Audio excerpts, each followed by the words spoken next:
नमस्कार दोस्तों, मैं गोविंद प्रसाद केवट, जिला उपाध्यक्ष वीआईपी पार्टी कैमूर बिहार से। दोस्तों, आज मैं अपने निषाद समाज के लिए एक अहम मुद्दा पर कुछ कहना चाह रहा हूं। जिस तरह से आप लोगों ने देखा कि हमारे उत्तर प्रदेश में डॉक्टर संजय निषाद जी जो कैबिनेट मंत्री है उत्तर प्रदेश सरकार में, आदित्य योगीनाथ जी के कैबिनेट में, उनका एक स्टेटमेंट आया, उनका एक पेपर में छपा। उन्होंने बोला कि बीजेपी पार्टी एनडीए गठबंधन न हमें सिंबल देती है, न अपने सिंबल पर लड़ने के लिए टिकट दे रही है। आप जरा सोचिए, उत्तर प्रदेश निषादों का गढ़, उत्तर प्रदेश निषाद समाज का गढ़ है। उत्तर प्रदेश में जब निषाद समाज के लिए इतना बड़ा बीजेपी पार्टी के द्वारा इनको रास्ता दिखाया जा रहा है कि आपकी कोई औकात नहीं है डॉक्टर संजय निषाद जी, आप कुछ नहीं कैबिनेट में हैं, बस बीजेपी पार्टी के सहारे आप। तो मैं कहना चाहता हूं, मेरे डॉक्टर संजय निषाद जी ने कुछ स्टेटमेंट दिए, उस स्टेटमेंट के ऊपर मुझे कहना पड़ा। मैं उत्तर प्रदेश के निषाद समाज के लिए मैं कुछ कहना चाह रहा हूं कि कोई एक व्यक्ति का निषाद समाज का ठेका नहीं ले रखा है। ये ठेका किसी एक व्यक्ति के नाम पर निषाद समाज का वोट ट्रांसफर नहीं हो सकता कि बस हम जो कहेंगे, डॉक्टर संजय निषाद जो कहेंगे उन्हीं के नाम पर, यह यानी कि निषाद समाज का वोट जिस पार्टी में चाहे उस पार्टी में ट्रांसफर हो जाए, ऐसा नहीं हो सकता। क्योंकि वहाँ के निषाद समाज, हमारे निषाद समाज में एक से एक बड़े बड़े नेता और महान व्यक्ति हैं। जिस तरह से हमारे उत्तर प्रदेश की धरती से हमारी वीरांगना फुल्लन देवी जिसका जन्म हुआ था, आप सोच लीजिए, उसी उत्तर प्रदेश से जब उन्होंने अपना इतिहास लिख दिया, तो उसी उत्तर प्रदेश की धरती से हमारे निषाद समाज से ऐसे बहुत से महान व्यक्ति हैं जो इतिहास लिखने का काम करेंगे। जिस तरह से आज डॉक्टर साहब को महसूस हो गया है कि हमारी बात बीजेपी पार्टी या एनडीए गठबंधन नहीं मानेगी, न अपने सिंबल पर चुनाव, यानी कि अपने सिंबल पर जो डॉक्टर संजय निषाद जी का सिंबल है, उस निषाद पार्टी का सिंबल है, उस पार्टी के सिंबल पर चुनाव नहीं लड़ने देगी। अगर लड़ना है तो बीजेपी पार्टी के ही सिंबल पर चुनाव लड़िए। उन लोग का कहना हम इस प्रकार करते, हम गुलामी क्यों करें? आज भी तो गुलामी वही है, गुलामी का बात हुआ। आज भी हम बीजेपी पार्टी के उत्तर प्रदेश के निषाद समाज गुलाम है, डॉक्टर संजय निषाद गुलाम है। मैं अपने निषाद समाज के लोग नहीं कह रहे हैं कि गुलाम है, मगर डॉक्टर साहब एकदम गुलाम बन चुके हैं। अरे अभी से तोड़िए, यही समय है। आज जिस तरह से बिहार में हड़कंप मचा हुआ है, केंद्र में हड़कंप मचा हुआ है कि नीतीश कुमार अगर अपना पाला खींच लेते हैं तो केंद्र की सरकार गिर सकती है, उसी तरह डॉक्टर साहब आप भी उत्तर प्रदेश में अपना जो कैबिनेट मंत्री है, आपका जो विधायक हैं, आप भी मांग रखिए कि हमारे निषाद समाज के लिए निषाद आरक्षण बहुत जरूरी है, निषाद आरक्षण दिया जाए। अगर निषाद आरक्षण आप लोग नहीं देंगे तो हम आपके साथ नहीं हैं। मगर आपका कहने आप में हिम्मत नहीं है, आप नहीं कह सकते। मैं जानता हूं इस बात को, क्योंकि हम लोग 2022 में जब चुनाव था, यही बिहार से सन अफमला मुकेश सहनी जी जाकर डट गए निषाद आरक्षण के लिए। मगर आपने क्या किया?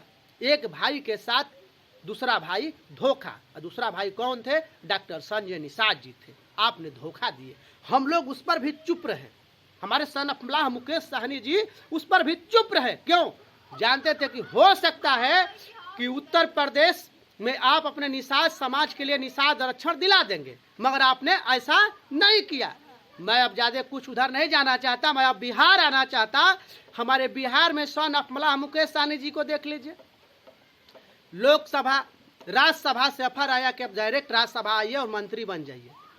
अभी फिलहाल हमारे बिहार का आदरणीय नीतीश कुमार जी एमएलसी पद का लालच दे रहे थे हमारे सन अफमला मुकेश सहनी जी को कि आप आइए एमएलसी बन जाइए, विधान परिषद पहुंच जाइए। मगर सन अफमला मुकेश सहनी जी एमएलसी पर मानने वाले हैं, राज्यसभा में मानने वाले हैं नहीं। डॉक्टर संजय निषाद जी नहीं है कि बिकाऊ हैं, बीजेपी पार्टी जिस तरह कहेगी उस तरह बिक जाएंगे पैसे के ऊपर, ऐसा बात नहीं है। इन्होंने डट कर मुकाबला बीजेपी पार्टी को करने के लिए अपने पार्टी को स्टैंड कर रहे हैं। सोच लीजिए जरा, वीआईपी पार्टी को सन अफवाह मुकेश सहनी जी एनडीए गठबंधन से, जो एनडीए गठबंधन है, इसका टक्कर देने के लिए मजबूत आने की प्रयास कर रहे हैं, मेहनत कर रहे हैं। और बिहार राज्य के जितने भी निषाद समाज हैं, इनके कदम से कदम मिलाकर साथ साथ चल रहे हैं। क्यों? जानते हैं, यही जो इनका संकल्प ले चुके हैं कि तेजस्वी प्रसाद जी को 2025 में सीएम बनाना है और यह अति पिछड़ा का बेटा सन अफमलाह मुकेश सहनी जी को डिप्टी सीएम बनना है। तो जब पहली कुर्सी पर तेजस्वी प्रसाद यादव बैठेंगे तो दूसरी कुर्सी सन अफमलाह मुकेश सहनी जी के लिए अनिवार्य हो जाता है। क्योंकि अगर देखा जाए इंडिया गठबंधन में तो ऐसे कोई भी दल के नेता नहीं हैं कि जिस तरह से तेजस्वी प्रसाद के साथ इन्होंने यानी कि कोई भी इतना सभाएं किया, मगर सन अफमलाह मुकेश सहनी जी की। आज अगर बिहार में इंडिया गठबंधन का 9 सांसद लोकसभा सीट लिखा हुआ है तो यह वीआईपी पार्टी का इसमें अहम योगदान है, नहीं तो यहाँ लिखने वाला नहीं था। मगर हम लोग जानते हैं, अब सासाराम लोकसभा क्षेत्र जो था, मनोज राम जी को यहाँ से जो हम लोग जीताए, लोग कहते हैं कांग्रेस बनती है ना, कांग्रेस पार्टी के लिए मैं वीआईपी पार्टी की ओर से गोविंद प्रसाद केवट जिला उपाध्यक्ष ये बात को कहता है कि आप सुनिए, जिस तरह से आपने 3 दिखाया कि स्ट्राइक रेट हमारा 3 है, तो सासाराम से पता चलता कि आपका खाता ही नहीं खुलता। कांग्रेस पार्टी, ये तो वीआईपी पार्टी का देन है। रात दिन वीआईपी पार्टी यहाँ मेहनत किया और मेहनत करने के बाद सासाराम लोकसभा क्षेत्र से मनोज राम को जिताकर हम लोग यानी कि संसद भवन भेजे। और आप कहते हैं कि स्ट्राइक रेट देखिए, अरे निषाद समाज का वोट अगर बीजेपी पार्टी की तरफ जाता तो 3.5 लाख से जीत जाता बीजेपी पार्टी का कैंडिडेट। मगर हम लोगों ने कहा कि अपना वोट इंडिया गठबंधन में डाला ताकि कि हमारे सन अफमलाह मुकेश सहनी जी इंडिया गठबंधन के साथ थे। मगर आप लोगों ने क्या किया? आप लोगों ने क्या किया? अब मैं पूछना चाहता हूं, कांग्रेस पार्टी कितना वोट दिलवा सकती है पूरा बिहार में? कहीं भी ट्रांसफर कराने का उसका है व्यवस्था, कर सकते हैं, जनाधार है? नहीं है। और रही बात, हम लोग राष्ट्रीय पार्टी है, नेशनल पार्टी है, हम लोग मानते हैं राहुल गांधी जी आदरणीय है। हम लोग ये जानते हैं केंद्र में सरकार बनाना हो तो राहुल गांधी जी के सहयोग से ही बन सकता है, तो फिर हम लोग साथ हैं। मगर ऐसी टिप्पणी न करें कांग्रेस पार्टी वाले।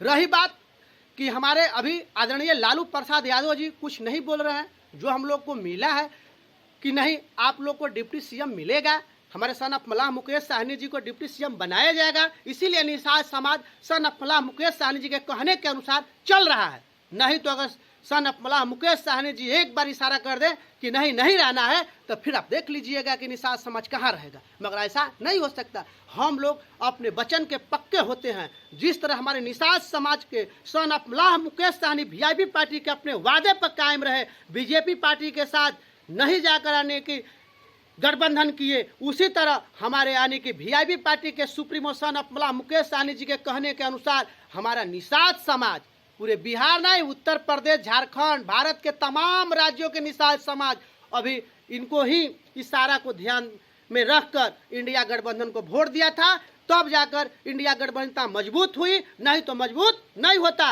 और आज रही बात बिहार की, तो 2025 में बिहार में निषाद समाज का ताकत समझ में आ जाएगा कि निषाद समाज कितना ताकतवर है, सन अफमलाह मुकेश सहनी जी कितना ताकतवर हैं, इनके पास कितना जनाधार है। सत्य में यानी कि आपको 2025 का विधानसभा में समझ में आएगा। मैं ज़्यादा कुछ नहीं कहूँगा, फिर भी मैं अपने निषाद समाज के लिए अपील करता हूँ कि हमारे निषाद समाज अगर सन अफमलाह मुकेश सहनी जी हम लोग के निषाद रक्षण के लिए लड़ रहे हैं, निषाद रक्षण दिलाने के लिए प्रयास कर रहे हैं, तो हम लोगों को प्रयास करना चाहिए और कदम से कदम मिलाकर साथ साथ रहना चाहिए, तभी जाकर निषाद रक्षण हम लोगों को मिल सकता है। मैं इसी चंद शब्दों के साथ मैं अपने वाणी को विराम देता हूँ। जय हिंद, जय भारत, जय मुकेश सहनी, जय वीआईपी पार्टी, जय इंडिया गठबंधन।